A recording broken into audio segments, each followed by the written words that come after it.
আমাদের কোনো আপত্তি নাই।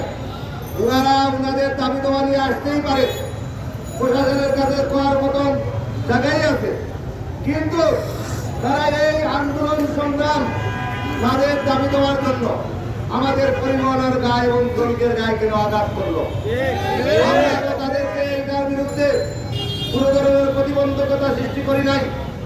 আজকে আমরা বাধ্য হয়েছি সিলেটের ব্যাটারি চালিত রিক্সা সেখানে পাবো, সেখান থেকে আমরা প্রশাসনকে সহযোগিতা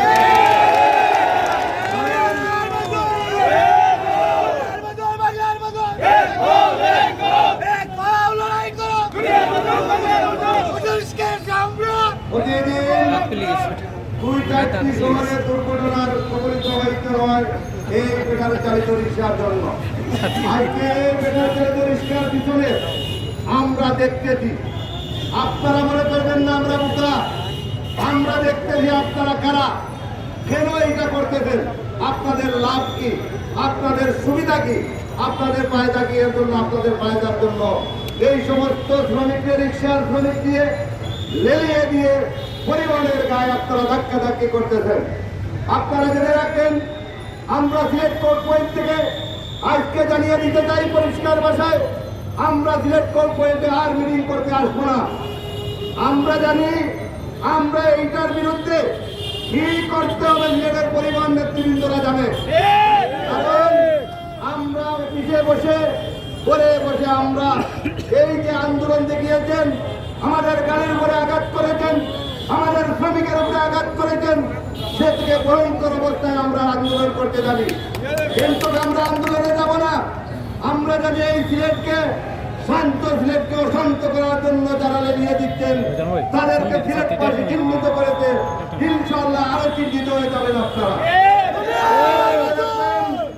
সিলেট জেলার সড়ক পরিবহন শ্রমিক ঐক্য পরিষদ দীর্ঘদিন থেকে শ্রমিকের দাবি দেওয়ার জন্য আমরা আন্দোলন সংগ্রাম করে আসছি, কিন্তু আমরা এই ধরনের তাণ্ডব চালাই নাই, কারণ আমরা জানি আমাদের দাবি দেওয়ার জন্য আমরা প্রশাসনের সাথে আলোচনার মাধ্যমে, স্মারকলিপির মাধ্যমে কথাবার্তা বলে আমরা এটা নিরসন করে। কিন্তু গতদিন কোর্ট পয়েন্টে যে সিএনজি শ্রমিককে মারা হয়েছে, উপশহরে যে মাইক্রো গাড়ি ভাঙা হয়েছে, এই যে বাজারা ভেঙেছে, হুমায়ুন চত্বরে যে বাস ভাঙা হয়েছে, এই সমস্ত যারা তাণ্ডব চালিয়েছে তাদেরকে ভিডিও ফুটেজ করে তাদেরকে পুলিশের আওতায় আনতে হবে।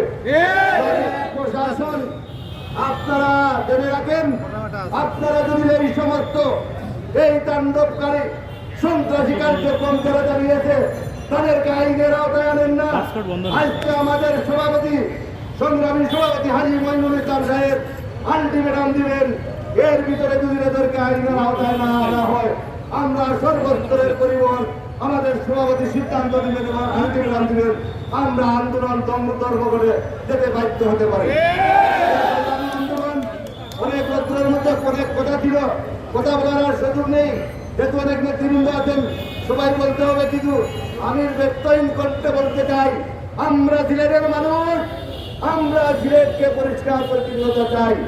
আপনারা যখন আমাদের সিএনজি গাড়ির বিরুদ্ধে কথাবার্তা বলেন সেটাও আমরা উপলব্ধি করতে পারি, আপনারা যখন সিএনজি গাড়িকে সিলেট থেকে বিতাড়িত করতে চান তখন আমরা আপনাদেরকে বৈধ গাড়ি নিয়ে কথাবার্তা বললে আপনারা বলেন এইগুলা যানজটের কারণ, এইগুলা বৈধ গাড়ি, আপনারা যদি বলেন যে এইগুলা যানজটের সমস্যা, তাই অবৈধ গাড়ির পিছনে আপনাদের হাত, তার কারণ কি?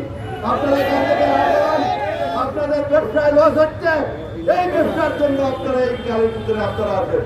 আমি আমার বক্তব্য দীর্ঘায়িত করবো না, আজকের সভাপতিকে আমি অনুরোধ করবো আপনি আলটিমেটাম দিয়ে দিবেন, যদি এই সমস্ত দুষ্কৃতিকে আইনের আওতায় না আনা হয় আগামী যে আলটিমেটাম দিবেন আমাদের সর্বস্তরের পরিবহন আমরা ঐক্যবদ্ধ এবং আমরা যে সিদ্ধান্ত নেবে সেই সিদ্ধান্ত নেব। সবাইকে ধন্যবাদ, ইনশাআল্লাহ আগামীতে দেখা হবে। আসসালামু আলাইকুম।